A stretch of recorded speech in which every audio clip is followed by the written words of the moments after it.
जय हिंद दोस्तों आज मैं आप लोग के लिए जीके का कुछ इंपॉर्टेंट प्रश्न लेकर के आया हूँ। तो अगर आप किसी भी एग्जाम की तैयारी कर रहे हो तो आपके लिए इंपॉर्टेंट होगा। तो चलिए देर ना करते हुए हम शुरू करते हैं। तो देखिए दोस्तों, पहला प्रश्न। दोस्तों आज हम लोग हिस्ट्री पढ़ेंगे। तो हिस्ट्री का पहला चैप्टर जो है उसी से पढ़ेंगे दोस्तों। तो पहला प्रश्न आपका, इतिहास का पिता कहा जाता है। तो किसे कहा जाता है इतिहास का पिता? तो हेरोडोटस को कहा जाता है। दोस्तों मैं क्वेश्चन बोलूंगा तो आप लोग अपने मन में आंसर करने का कोशिश कीजिएगा। नेक्स्ट है, हेरोडोटस निवासी थे। हेरोडोटस कहाँ के निवासी थे? तो यूनान के निवासी थे। नेक्स्ट है, पहिया और कृषि का आविष्कार किस काल में हुआ था? तो नवपाषाण काल में हुआ था दोस्तों। नेक्स्ट है, आग का आविष्कार तथा होमोसेपियंस यानी ज्ञानी मानव का उदय हुआ था किस काल में? तो पूरा पाषाण काल में हुआ था। नेक्स्ट है, पशुपालन का प्रारंभ हुआ था किस काल में? तो मध्य पाषाण काल में हुआ था दोस्तों। पहिया और कृषि हुआ था नवपाषाण काल में। आग का आविष्कार हुआ था किस काल में? पूरा पाषाण काल में। और पशुपालन जो हुआ था तो मध्य पाषाण काल में हुआ था दोस्तों। अगला प्रश्न है, भीमबेटका है स्थित। भीमबेटका है क्या है? एक पुरातात्विक स्थल है दोस्तों। नेक्स्ट है, भीमबेटका प्रसिद्ध है तो गुफा शैल चित्रों के लिए। नेक्स्ट प्रश्न है, भीमबेटका है रायसेना जिला में मध्य प्रदेश में। नेक्स्ट प्रश्न दोस्तों, विश्व का सबसे प्राचीन और प्रथम अभिलेख है तो कौन सा है? तो बोगज कोई अभिलेख, ये एशिया माइनर में है। नेक्स्ट है, आदि मानव ने सर्वप्रथम सीखा तो क्या सीखा था? तो आग जलाना सीखा था। नेक्स्ट प्रश्न दोस्तों, मानव ने सर्वप्रथम प्रयोग किया था तो तांबा धातु का प्रयोग किया था। किसका? तांबा धातु का। नेक्स्ट प्रश्न दोस्तों, सबसे पहले पालतू बनाया गया था तो कुत्ता को बनाया गया था। नेक्स्ट है, सिंधु सभ्यता का काल है तो 2500 से 1750 ईसा पूर्व है। नेक्स्ट प्रश्न दोस्तों, सिंधु घाटी सभ्यता थी तो आद्य ऐतिहासिक थी दोस्तों। अगला प्रश्न देखिए, सिंधु सभ्यता प्रसिद्ध थी तो नगर नियोजन हेतु। नेक्स्ट है, सिंधु सभ्यता की लिपि थी तो भाव चित्रात्मक थी। कैसा था? तो भाव चित्रात्मक था। नेक्स्ट प्रश्न है, सिंधु सभ्यता के लोगों का व्यवसाय क्या था? तो कृषि था दोस्तों। अगला प्रश्न है, सिंधु वासियों का मुख्य फसल क्या था? तो जौ और गेहूं था। नेक्स्ट है, कपास की खेती प्रारंभ की थी तो सिंधु वासियों ने की थी। अगला प्रश्न देखिए, सिंधु सभ्यता का पूर्वी एवं पश्चिमी पूरा स्थल है। तो पूर्वी जो है सो आलमगीर, जिसमें मेरठ उत्तर प्रदेश आता है, और तथा सुस्केडोर आता है, बलूचिस्तान आता है। ठीक है, देखिए दोस्तों, ये सिंधु सभ्यता पूर्वी और पश्चिमी दोनों पूछ रहा है। तो पूर्वी में आलमगीर आता है और पश्चिमी में सुत कागेंडोर आता है। नेक्स्ट है, सिंधु सभ्यता का उत्तरी और दक्षिणी पूरा स्थल। तो उत्तरी मांडा था और दक्षिणी जो दाइमाबाद था। अगला प्रश्न देखिए, आलमगीर स्थित है तो ये हिंडन नदी पर। नेक्स्ट है, मांडा नदी स्थित है तो चिनाब नदी के किनारे। अगला प्रश्न दोस्तों, सिंधु सभ्यता थी तो नगरीय सभ्यता थी। कैसा था? नगरीय सभ्यता। अगला प्रश्न दोस्तों, सिंधु सभ्यता का विस्तार था तो किस आकार का? तो त्रिभुजाकार था। कैसा था? त्रिभुजाकार। नेक्स्ट है, सिंधु सभ्यता का प्रमुख बंदरगाह था तो लोथल था। ये कहां पड़ता है? लोथल तो गुजरात में पड़ता है। नेक्स्ट, लोथल स्थित है तो भोगवा नदी के किनारे स्थित है। नेक्स्ट प्रश्न देखिए दोस्तों, भारत में हड़प्पा का वृहद स्थल है तो राखीगढ़ी है। क्या है? राखीगढ़ी। नेक्स्ट है, सिंधुवासी पूजा करते थे तो पशुपति की पूजा करते थे। अगला प्रश्न दोस्तों, हड़प्पा यानी सिंधु सभ्यता के बारे में सबसे पहले जानकारी दी तो चार्ल्स मैसन ने दी थी 1826 ईस्वी में। नेक्स्ट है, हड़प्पा स्थित है तो पाकिस्तान के पंजाब प्रांत के मोंटगोमरी जिला में रावी नदी के तट पर। पूछ देखा, हड़प्पा किस नदी के किनारे है? हड़प्पा। तो हड़प्पा जो है रावी नदी, यहाँ इसको कर सकते आ सकते हड़प्पा, ऐसे याद करते। र से रावी नदी। ठीक है। नेक्स्ट है, हड़प्पा की खोज की थी तो दयाराम साहनी ने की थी 1921 ईस्वी में। नेक्स्ट प्रश्न दोस्तों, हड़प्पा की सभ्यता थी तो कांस्ययुगीन थी। हड़प्पा सभ्यता कैसी सभ्यता थी तो कांस्ययुगीन थी। नेक्स्ट है, हड़प्पाई समाज थी तो मात्र शतात्मक थी। नेक्स्ट है, स्वास्तिक चिन्ह देन है तो हड़प्पा सभ्यता की देन है। नेक्स्ट है, हड़प्पा निवासी का रुचि था तो शतरंज खेल में। सोच लीजिए उस समय भी शतरंज खेला जाता था दोस्तों। नेक्स्ट है, धौलावीरा स्थित है तो गुजरात में। नेक्स्ट है, R37 कब्रिस्तान मिला है तो यह हड़प्पा से मिला है। नेक्स्ट प्रश्न दोस्तों, हड़प्पा के लोग अनभिज्ञ थे तो लोहा से। किस चीज से? लोहा से। नेक्स्ट प्रश्न दोस्तों, हड़प्पा में मिट्टी के बर्तन पर प्रयुक्त रंग लाल रंग था। कैसा था? हड़प्पा में मिट्टी के बर्तन पर प्रयुक्त रंग कैसा था? तो लाल था। नेक्स्ट है, मोहनजोदड़ो में हड़प्पा की पुरातात्विक खुदाई के प्रभारी थे तो सर जॉन मार्शल थे। अगला प्रश्न देखिए दोस्तों, मिस्र के राजा कहलाते थे तो फराओ कहलाते थे। नेक्स्ट है, चावल का साच कहां से मिला है? तो लोथल एवं रंगपुर से। और जूते हुए खेत का साच तो कालीबंगा से। कालीबंगा कहां पड़ता है? तो राजस्थान में पड़ता है दोस्तों। अगला प्रश्न देखिए, अगला प्रश्न है, कालीबंगा का अर्थ है तो काले रंग की चूड़ियां हैं। नेक्स्ट है, अग्निकुंड प्राप्त हुए हैं तो लोथल और कालीबंगा से। नेक्स्ट है, घोड़े के हड्डी का अवशेष कहां से मिला है? तो सुरकोटदा से। नेक्स्ट प्रश्न दोस्तों, सिंधु सभ्यता की सबसे बड़ी इमारत है तो मोहनजोदड़ो से खोज 1922 में हुई थी मोहनजोदड़ो की। ये अन्नागार। क्या? अन्नागार दोस्तों। नेक्स्ट है, मोहनजोदड़ो की खोज रखालदास बनर्जी ने किया था। कब? 1922 ईस्वी में। नेक्स्ट है, मोहनजोदड़ो का अर्थ क्या है? तो मृतकों का टीला। नेक्स्ट प्रश्न है, नर्तकी की कांस्य मूर्ति मिली है तो मोहनजोदड़ो से। अगला प्रश्न दोस्तों, मोहनजोदड़ो है तब पाकिस्तान के सिंध प्रांत के लारकाना जिला में सिंधु नदी के तट पर। अगला प्रश्न देखिए दोस्तों, मोहनजोदड़ो प्राप्त स्मारक तो विहर्त स्नानागार है, सबसे बड़ा स्नानागार। नेक्स्ट है, मेसोपोटामिया आधुनिक नाम क्या है? इराक है। का अर्थ है दो नदियों के बीच की भूमि। मेसोपोटामिया का अर्थ क्या है? दो नदियों के बीच की भूमि। अगला प्रश्न देखिए, वैदिक सभ्यता का काल है तो 1500 से 600 ईसा पूर्व। नेक्स्ट है, वैदिक सभ्यता का निर्माता कौन थे? तो आर्य थे। अगला प्रश्न देखिए दोस्तों, आर्यों की जानकारी मिलती है तो ऋग्वेद से। वेद कितने हैं? तो 4 वेद हैं। नेक्स्ट है, ऋग्वैदिक काल में आजीवन अविवाहित रहने वाली महिलाओं को कहा जाता था तो अमाजू कहा जाता था। नेक्स्ट है, आर्य भारत आए तो 1500 ईसा पूर्व से पहले आए थे। अगला प्रश्न देखिए दोस्तों, आर्य पहले बसे तो पंजाब या अफगानिस्तान में बसे थे। नेक्स्ट है, आर्यों का मूल निवास स्थान है तो मध्य एशिया दोस्तों। नेक्स्ट प्रश्न है, आर्यों का मुख्य व्यवसाय है तो पशुपालन व कृषि है। अगला प्रश्न है, आर्यों की भाषा पेय पदार्थ क्या है? तो भाषा संस्कृत है और पेय पदार्थ क्या है? सोमरस।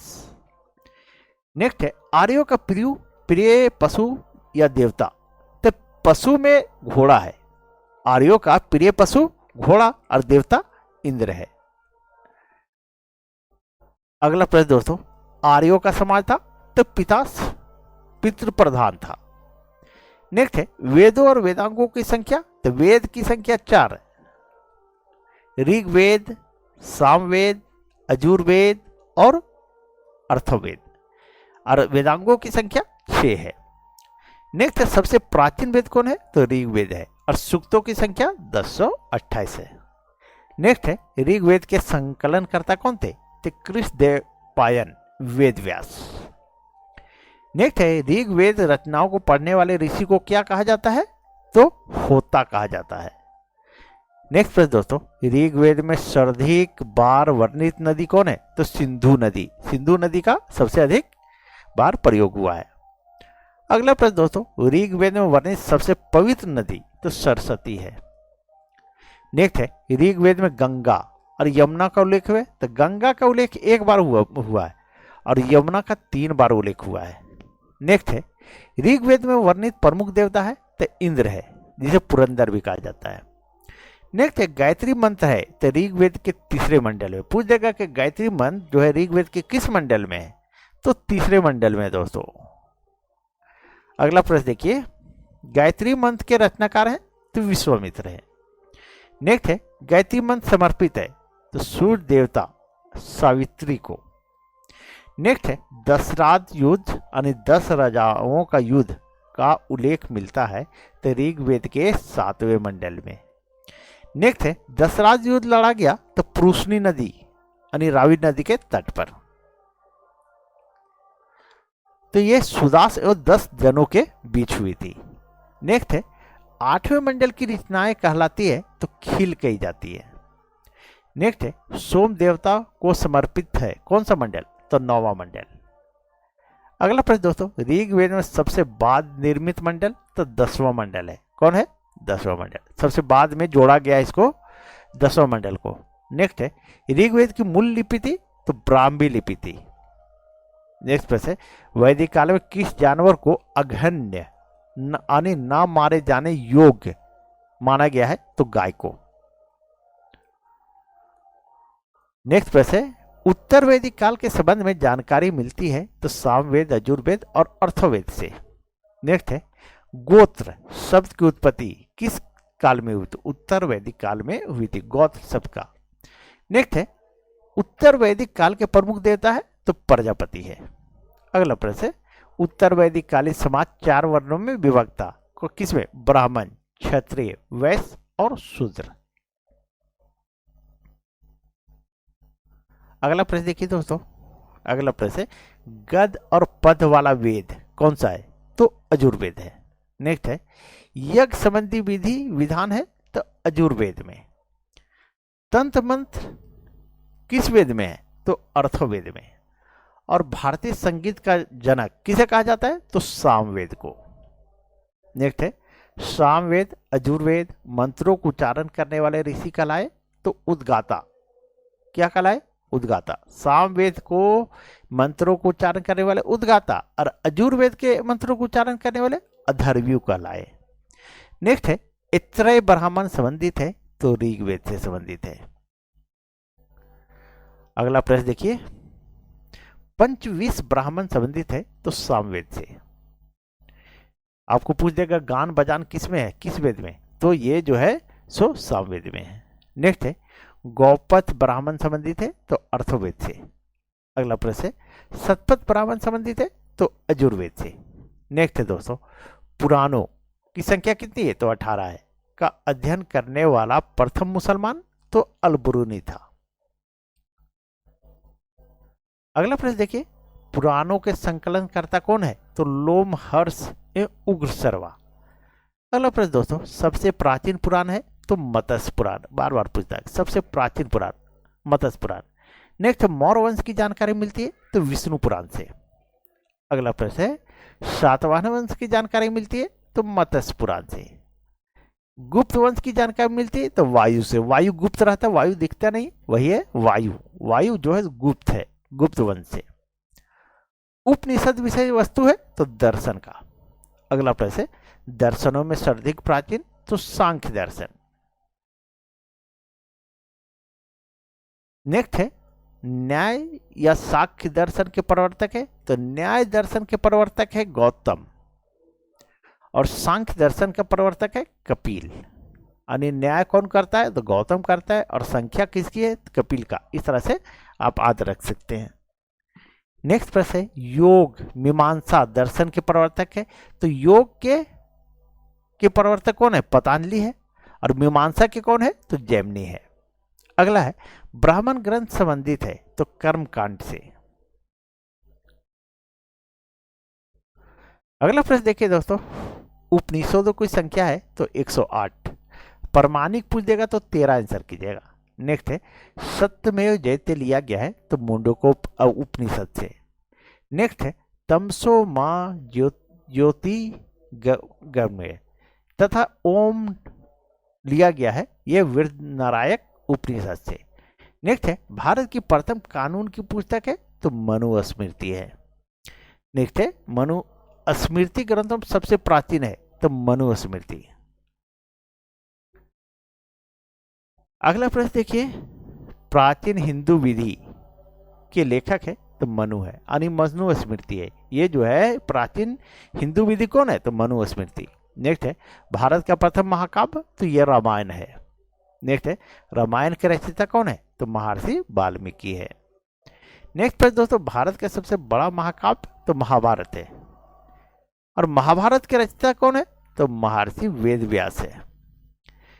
महाभारत का अन्य नाम भी है, क्या नाम है, एक और नाम है जिसको जय संहिता कहा गया है। महाभारत को जय संहिता भी कहा गया है।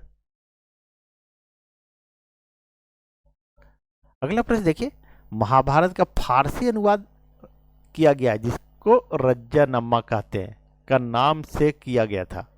किसने किया था, बदायूनी ने 16वीं शताब्दी में। नेक्स्ट है, रामायण का फारसी में अनुवाद किया था तो बदायूनी ने किया था। नेक्स्ट है, 4 वेदों को सम्मिलित रूप से संहिता कहा जाता है। नेक्स्ट है, बुद्ध जन्मे थे तो लुम्बिनी में 563 ईसा पूर्व में। नेक्स्ट है, बुद्ध के जन्म का प्रतीक है तो कमल एवं सांड है।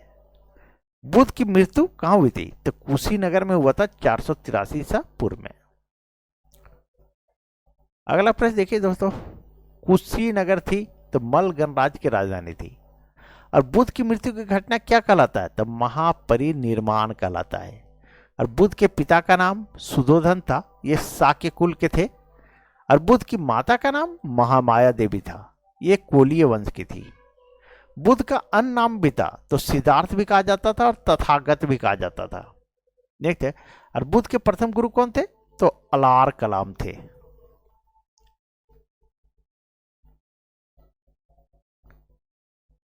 अगला प्रश्न देखिए दोस्तों, बुद्ध के प्रिय घोड़ा का क्या नाम था तो कंथक था, और साथिक नाम चन्ना था। और बुद्ध के गृह त्याग की घटना क्या कहलाता है तो महाभिनिष्क्रमण कहलाता है। नेक्स्ट है, अब बुद्ध के गृह त्याग का प्रतीक क्या है तो घोड़ा है। नेक्स्ट है, बुद्ध का प्रथम प्रवचन कहलाया तो धर्मचक्र प्रवर्तन कहलाता है। नेक्स्ट, बुद्ध को ज्ञान की प्राप्ति हुई थी तो बोध गया में। अब पूछ देगा किस पेड़ के नीचे तो पीपल पेड़ के नीचे। दोस्तों देखिए यहाँ दिया है, निरंजना नदी के तट पर पीपल वृक्ष के नीचे। नेक्स्ट है, बुद्ध ने प्रथम उपदेश दिया था तो सारनाथ में। दोस्तों आज यहीं तक। अगर आप लोग को वीडियो अच्छी लगी हो तो प्लीज़ वीडियो को लाइक करें, चैनल को सब्सक्राइब करें, और वीडियो को एक बार शेयर जरूर कर दें। चलिए, थैंक यू।